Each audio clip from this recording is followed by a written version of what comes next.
McCain worked closely with President Obama's Secretary of State, Hillary Clinton. They'd been colleagues in the Senate, traveled extensively together, and became good friends. I spoke with her about their time together. We did have a chance to really share some of the experiences that come with being at the highest levels of American politics. Is there something that stuck with you about the conversations that you had about those experiences at the highest level of politics? John and I started traveling together on his very famous Senate Codels. He liked to try out different colleagues to see whether they were good traveling companions. And I admit to being a little surprised when he first approached me and said, "Would you like to travel?" And I immediately said, "Sure, I think that'd be quite an experience." And during those long flights, we had a lot of time to talk. We talked about the unfairness that sometimes infects our politics. If you were his friend, he would stand up for you, he would defend you. He didn't like the personal attacks that went along with politics that became increasingly common. And I knew how painful it had been for him with the attacks on his family, and obviously he knew what it was like for me. We basically said, look, this is not the way politics should be conducted. We should be arguing over issues and differences, and we shouldn't be denigrating people. We shouldn't be lying about people's families. We shouldn't be using the personal to really substitute for the political. And as long as I've known him, that's what he's tried to do. You bonded over a lot of policy issues, particularly serving together on the Armed Services Committee. Yes, we did. One was taking care of our troops, understanding the military strategy in Iraq and Afghanistan. I had a memorable trip with him to both countries in 2005. And traveling with John was great because if a door didn't open, he just started banging on it until it fell. So if we wanted to see somebody and the ambassador or the general didn't want us to see that person, I can guarantee you after John was done making the case, we would see them. But it was poignant because seeing John with soldiers was really seeing him in his element. They knew his story, they respected him. He felt very protective toward them. So every time I went anywhere with him, I learned something. And we had fun, and we laughed a lot. We had some drinking associated with our fun. You got to tell me about the vodka shots. Well, our most famous experience with vodka shots was in Tallinn, Estonia.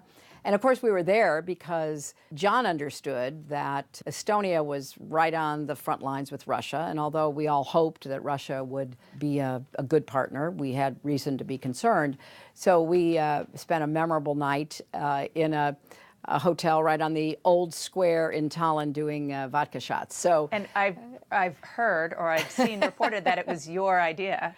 Oh, I would not take credit for it. I think it was a mutually agreed upon venture. But we used to say what happens in Tallinn stays in Tallinn. 2008. Mm-hmm. For a long time, people thought that the two of you were going to go up against each other. We did. I think we both thought that. I thought it would have been a great campaign because we both respected each other. We'd worked with each other.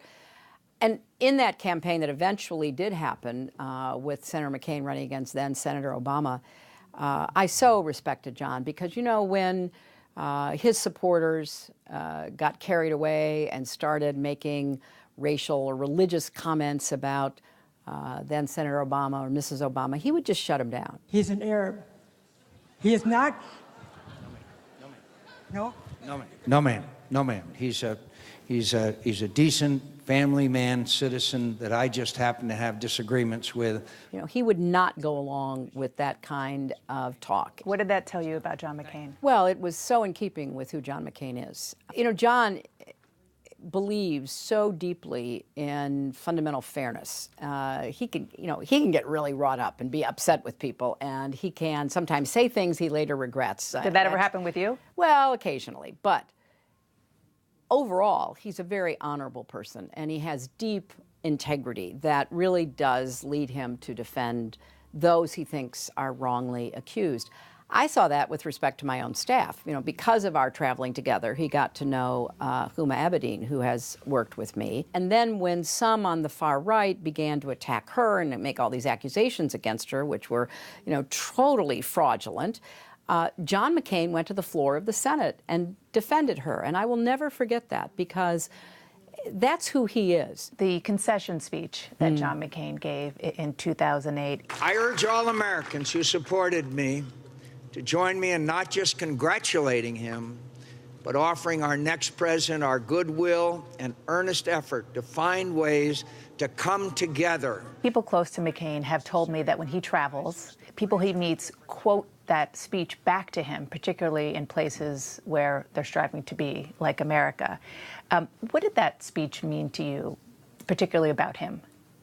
That he's a great patriot and that he understands that our democracy has to be protected and defended every day. He wanted to make clear, not just to his supporters, but to all Americans and indeed to the world audience, that we have elections in America and we are proud of our democracy. We have a winner and we have a loser. And if you're on the losing side, you speak up and do your part to try to keep our democracy going. Did you study his speech, his concession speech, or think about it when you had to give yours?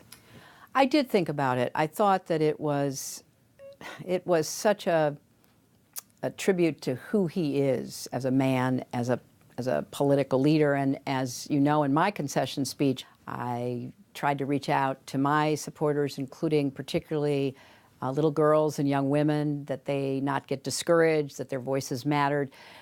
So I tried to speak in a way that would create the same sort of reaction, even from people who were incredibly upset about what happened, didn't know what happened, couldn't figure it out. And I did want to give the president-elect all the opportunity in the world to transition from being a partisan and whipping up the feelings, the anger, the resentment, the fears of the people who supported him, to being a president for all the people. That's what John McCain would have done had he won. What's John McCain's legacy? A warrior patriot. You know, when I first started traveling with John, I saw in a very personal way how, you know, he couldn't lift his arm. He couldn't comb his hair. He had trouble physically because of the torture and the injuries that he endured in the service of our country. I saw the same grit and commitment that made him turn down early release from the Hanoi Hilton prison in Vietnam. I saw someone who revered the values of our country, and he's always thinking about America's place in history and America's place in the world. I saw his passion and his love of his family, his love of our country, his love of the friends that he has made over the years. And he is a patriot, regardless of party. He is a patriot, and I am honored that he's also my friend. We've heard many words to describe John McCain: hero, statesman, fighter, patriot. But the label he most reveled in, especially during his political campaigns, is, of course, maverick. Next, our panel of reporters shares their memories of and with John McCain.